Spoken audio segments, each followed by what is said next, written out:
YTN 라디오 김호성의 출발 새 아침. 네, 어제 열린 전국 법관 대표회의에서 탄핵 촉구가 결의가 됐습니다. 이 사법부에서 이 같은 사례가 나온 것이 지극히 이례적이다, 이렇게 바라보는 분들이 많은 것 같습니다. 이런 가운데 어제 전직 대법관이 검찰 포토라인에 서는 모습을 국민들이 바라다 봐야 했습니다. 양승태 전 대법원장 시절에 사법행정권 남용을 했다는, 그리고 재판 개입의 혐의를 받고 있는 박병대 전 대법관이 피의자 신분으로 출석을 한 것인데요. 사법농단 사태의 후유증이 만만치가 않은 것 같습니다. 참여정부의 법무장관을 지내셨죠. 민주평화당의 천정배 의원을 연결해서 관련된 이슈를 좀 하나하나 물어보는 시간을 마련했습니다. 의원님, 안녕하십니까? 예, 안녕하세요. 천정배입니다. 네, 어제 그 박병대 대법관 검찰 출석 장면을 보시면서 의원이시면서 동시에 법무부 장관을 지내셨으면서 어떠한 좀 느낌이 드셨나요? 예, 참으로 안타까운 장면이었죠. 사실 우리 사법부가 또한 우리 국민의 자유와 인권 그리고 우리 사회 정의가 심각한 지금 위험에 처해 있다, 이런 것을 확인해 주는 장면이었다고 봤습니다. 네네. 안타까운 장면이죠. 과거에도 사실은 법관이 극히 드물지만은 개인 비리나 이런 혐의를 받은 적은 있었지 않습니까? 예. 근데 이번에는 대법관이, 그것도 그동안 법조계에서 신망이 매우 높고 또 유력한 대법원장 후보이기도 했어요. 네네. 이런 대법관이 그 고유 직무에 관해서 대규모로 조직적 범죄를 저지른 혐의를 받고 있는 거란 말이에요. 네네. 정말 참담한 일이지요.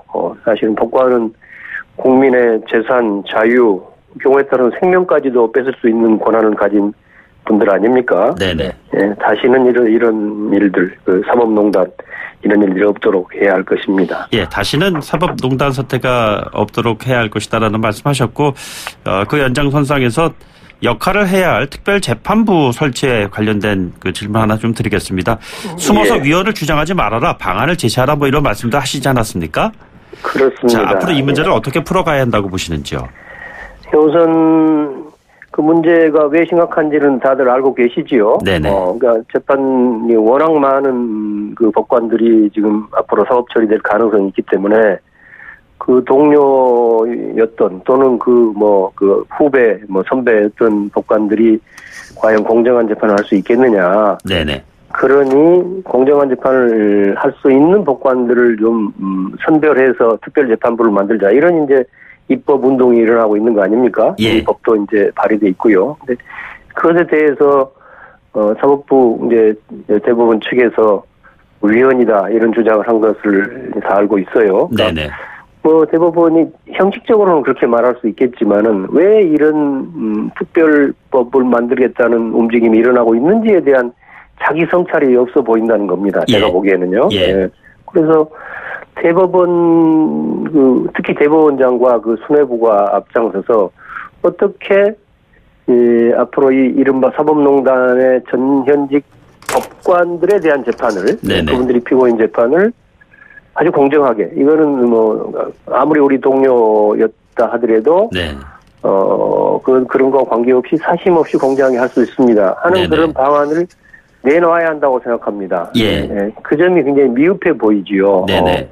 그래서 지금이라도 늦지 않았고요. 네. 또 어제 그 전국 법관 대표 회의에서도 아마 그런 걱정이 많이 있었을 것 같습니다. 네네. 그래서 좀 방안이 나와야 합니다. 예, 어제 전국 법관 대표회의 열렸습니다. 예, 탄핵 촉구가 결의가 됐는데요. 이제 공이 국회로 넘어온다고 했을 때 국회에서는 각 당의 입장이 서로 다를 텐데 앞으로 어떻게 전개될 거라고 보시는지요?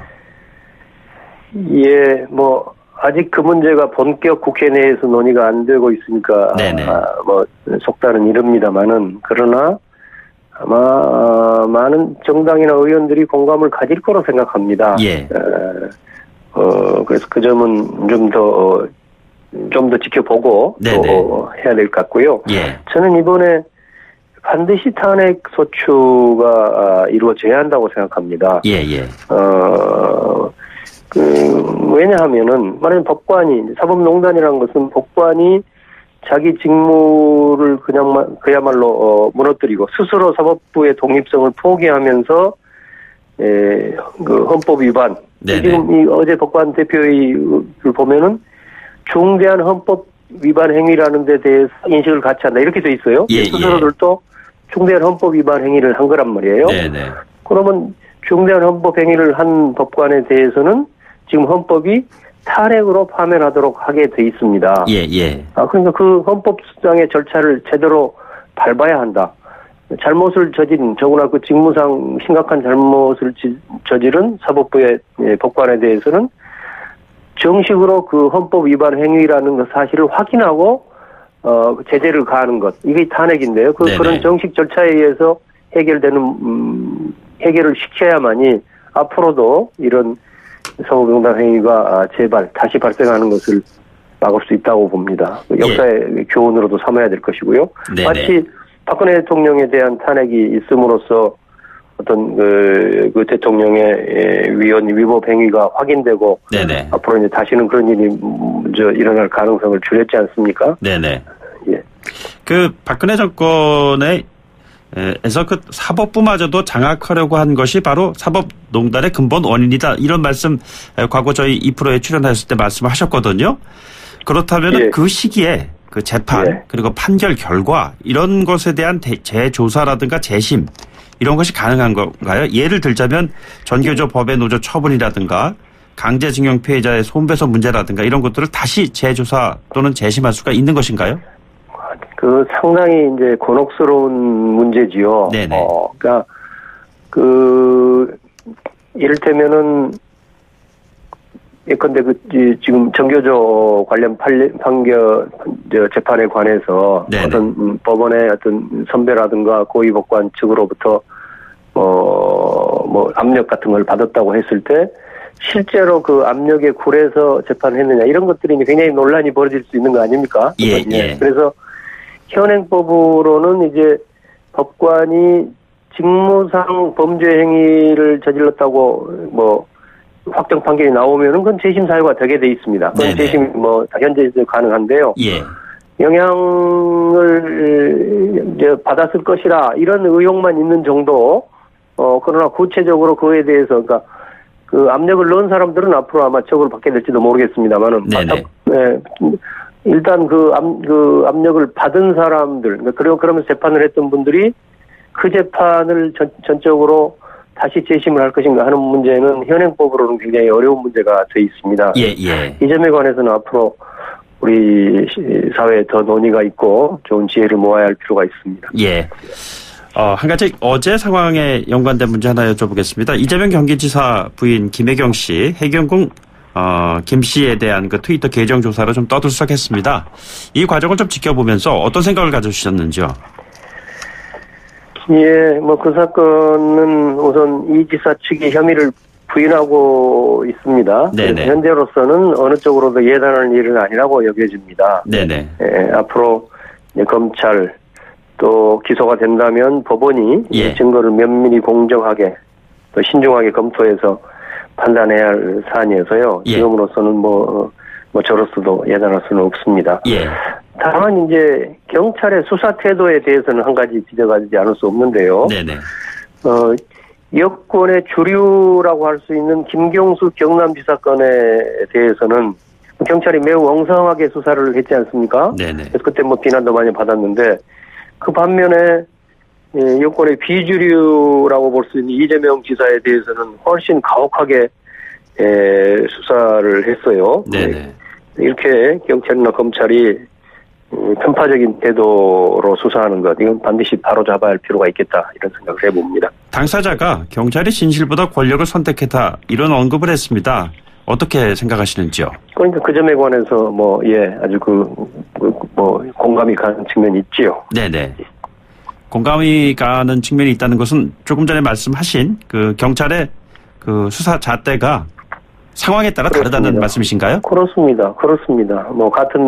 같은 여권의 거물 인사에 대해서도 우리 잣대가 다른데. 네네. 그 반대로 무슨 야권이라든가 권력위에서 먼 약자들에 대해서는 어떻게 하겠습니까? 이런 것들이 이제 사실은 짐작되는 거죠. 예. 권력을 선택했다 하는데 그 권력이 뭐를 가리키고 있을까요? 아니, 그렇게까지, 이 사건 자체에 대해서는 우선, 앞으로, 결국 증거에 의한 사실 인정이 중요하지 않겠습니까? 네네. 예, 아까도 말씀드린 것처럼 이재명 지사 측에서 이걸 아예 그걸 경찰 수사 결과를 인정하고 나온다면은 문제가 다르지만은 그렇지 네네. 않고 지금 이제 앞으로 치열한 공방이 예정되고 있으니까요. 네네. 결국은 이 드러난 증거 또 앞으로 경찰도 현재로서는 법정에다 결정적인 증거를 내겠다 이런 예. 주장을 한 것으로 보도되고 있잖아요. 네네. 이런 것들을 실제로 그런 증거를 보고 판단해야 할 일이라고 생각합니다. 예, 마지막 질문 드리겠습니다. 예산안 처리 앞두고 국회가 지금 공전되고 있는데 앞으로 이거 어떻게 풀어 나가야 한다고 보시는지요? 예산안은 다른 것과 연계할 일이 아니죠. 네네. 국회가 저도 국회 구성원으로서 매우 송구합니다만은 예. 국회가 아무리 이런저런 정치적 사안을 가지고 대치한다 하더라도 국가 예산에 관해서만큼은 그런 태도를 벗어나서 신속하게 심사하고 법정 기간이 12월 2일인데 예. 그래서 얼마 안 남았습니다. 법정 기간 내 또는 현재로서는 그것이 지키기 어렵다 하더라도 조속하게 심사하고 확정을 해야 합니다. 그런 점에서는 특히 여당과 또 제1야당 자유한국당 수뇌부들의 어떤 각성을 촉구합니다. 알겠습니다. 오늘 말씀 여기까지 듣겠습니다. 고맙습니다. 예, 감사합니다. 지금까지 천정배 민주평화당 의원이었습니다. 8시 뉴스 듣고 돌아오겠습니다.